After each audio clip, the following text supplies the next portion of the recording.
दुनिया के सबसे सफल निवेशकों में से एक रे डालियो ने अपने 50 साल के करियर में एक बात सीखी है कि सफल निवेश का राज सिस्टमैटिक थिंकिंग में छुपा है। आज हम उनके उन प्रिंसिपल्स को समझेंगे जो आज के फाइनेंशियल लैंडस्केप में भी उतने ही रेलेवेंट हैं। डालियो का मानना है कि हर डिसीजन के लिए क्राइटेरिया लिखना जरूरी है।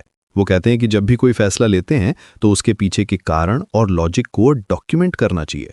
ये अप्रोच उन्हें पैटर्न्स देखने में मदद करती है क्योंकि सेम चीजें बार बार होती रहती हैं। ये सिर्फ मछली देना नहीं है बल्कि मछली पकड़ना सिखाना है। इकोनॉमी को डालियो एक परपेचुअल मोशन मशीन की तरह देखते हैं।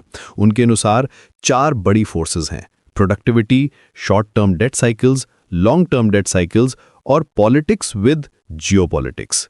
3 इंपॉर्टेंट इक्विलिब्रियम्स हैं और 2 लेवर्स हैं जो इस मशीन को चलाते रहते हैं।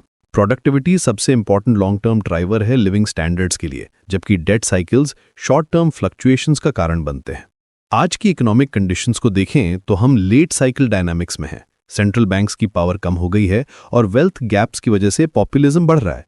ये सिचुएशन हिस्टोरिकली देखी गई है, जैसे 1929 से 32 के बीच में या 2008 और 9 में। करंट बिजनेस साइकिल को डालियो 7th इनिंग में बताते हैं। अब इन्वेस्टमेंट प्रिंसिपल्स की बात करते हैं। डालियो के अनुसार थ्योरेटिकल वैल्यू का मतलब है फ्यूचर कैश फ्लोज का प्रेजेंट वैल्यू, जबकि एक्चुअल वैल्यू स्पेंडिंग और क्वांटिटी से तय होता है।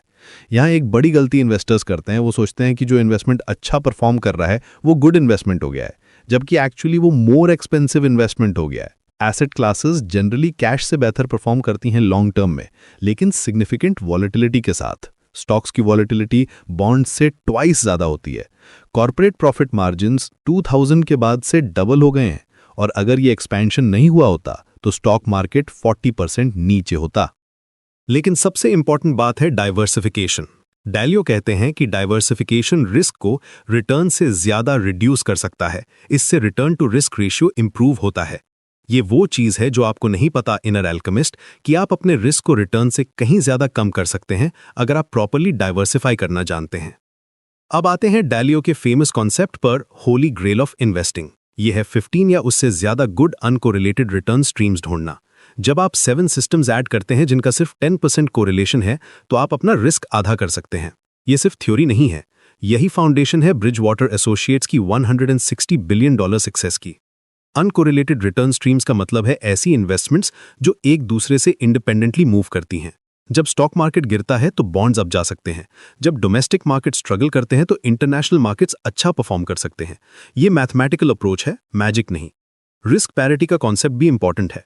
कैपिटल वेट्स आर्बिट्रेरली असाइन करने के बजाय डालियो का मॉडल ईच स्ट्रीम के marginal contribution to portfolio volatility के बेसिस पर एलोकेट करता है।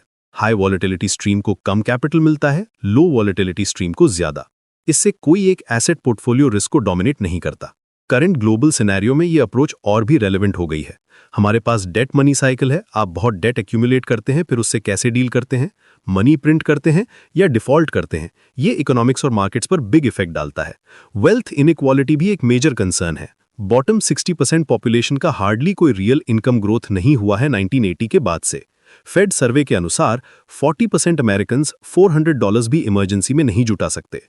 टॉप 0.1% का नेट वर्थ बॉटम 90% कंबाइंड के ऑलमोस्ट बराबर है। पॉलिटिकल पोलैरिटी भी हिस्टोरिकल हाइज पर है। ये साइकिल्स हिस्टोरिकल पैटर्न्स फॉलो करते हैं। न्यू पावर आती है, डोमिनेंट बनती है, फिर साइकिल रिपीट होता है। अभी हम ग्रेट वर्ल्ड कॉन्फ्लिक्ट देख रहे हैं वर्ल्ड ऑर्डर को लेकर, जैसे चाइना का राइज और यूनाइटेड स्टेट्स के साथ टेंशन। क्लाइमेट चेंज भी एक मेजर फैक्टर बन गया है। डालियो कहते हैं कि ये कैटास्ट्रोफिकली एक्सपेंसिव हो सकता है अगर हम करंट अप्रोच कंटिन्यू करते हैं। इनोवेशन और वेंचर कैपिटल में अपॉर्चुनिटीज हैं, क्लाइमेट फाइनेंस में, लेकिन इंस्टीट्यूशनल इन्वेस्टर्स को प्रॉपर रिटर्न्स चाहिए। टेक्नोलॉजी भी गेम चेंजर है। आर्टिफिशियल इंटेलिजेंस और ऑटोमेशन प्रोडक्टिविटी को ड्रामेटिकली बढ़ा सकते हैं, लेकिन साथ ही जॉब डिस्प्लेसमेंट भी ला सकते हैं। ये सोशल और पॉलिटिकल इंप्लीकेशंस भी हैं। डालियो के इन्वेस्टमेंट डिसीजन रूल्स टाइमलेस और यूनिवर्सल होने चाहिए, सभी पीरियड्स और कंट्रीज में एप्लीकेबल। ये रूल्स सिस्टमैटिक होने चाहिए, इमोशंस पर बेस्ड नहीं। हिस्टोरिकल डेटा और बैक टेस्टिंग इंपॉर्टेंट है, लेकिन फ्यूचर सिनेरियोज के लिए भी प्रिपेयर रहना चाहिए। प्रैक्टिकल इंप्लीमेंटेशन के लिए आपको डिफरेंट एसेट क्लासेस में डाइवर्सिफाई करना चाहिए: equities, bonds, commodities, currencies, real estate.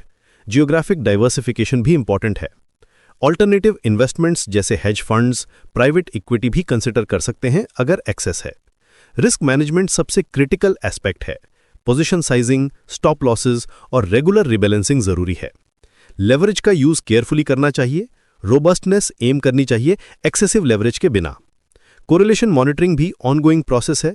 Stress periods में रिलेशनशिप्स चेंज हो जाती हैं, रेगुलर रिव्यू और एडजस्टमेंट जरूरी है, लेकिन ओवर ट्रेडिंग से बचना चाहिए।